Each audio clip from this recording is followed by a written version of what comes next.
Learning success में आप सभी का स्वागत है। और आज हम लोग द्विघात समीकरण के मूलों की प्रकृति के बारे में संक्षेप में जानकारी प्राप्त करेंगे। और यहाँ पर द्विघात समीकरण दिया हुआ है ax² plus bx plus c बराबर 0। ठीक है, जब द्विघात समीकरण ax² plus bx plus c equal to 0 के मूलों की प्रकृति ज्ञात करेंगे तो सबसे पहला काम होगा d ज्ञात कर लेना। d जिसे हम लोग हिंदी में विविक्त कर कहते हैं और अंग्रेजी में इसे कहा जाता है डिस्क्रिमिनेंट। d पर ही निर्भर करता है कि द्विघात समीकरण का मूल वास्तविक होगा, काल्पनिक होगा, बराबर होगा या असमान होगा। और d बराबर होता है b² माइनस 4ac। तो d बराबर b² माइनस 4ac। जब d ज्ञात हो जाए यानी b² माइनस 4ac का मान ज्ञात हो जाएगा तो हमारे सामने तीन कंडीशंस आते हैं। पहला कंडीशन होता है d ग्रेटर देन 0, यानी जब d 0 से बड़ा हो। ठीक है, तो यहाँ लिखेंगे यदि b² माइनस 4ac, ठीक है, बड़ा 0 से, यानी b² माइनस 4ac 0 से बड़ा हो जाए तो मूल वास्तविक एवं असमान होते हैं। असमान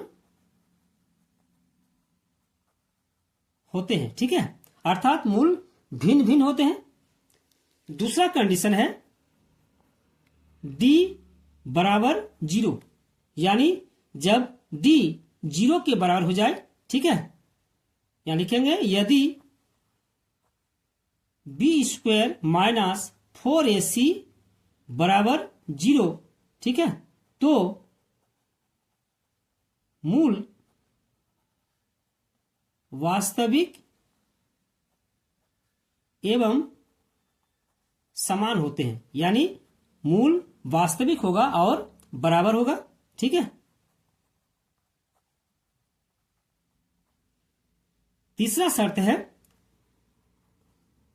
यदि d लेस देन 0, यानी d 0 से छोटा हो, अर्थात यदि d ऋणात्मक हो तो कोई वास्तविक मूल नहीं होगा, है ना। तो लिखेंगे यदि b² माइनस 4ac छोटा हो किससे, 0 से, ठीक है, तो कोई वास्तविक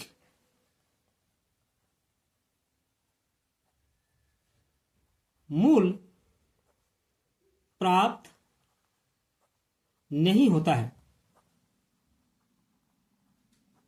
ठीक है, अर्थात जो मूल होगा वो काल्पनिक होगा।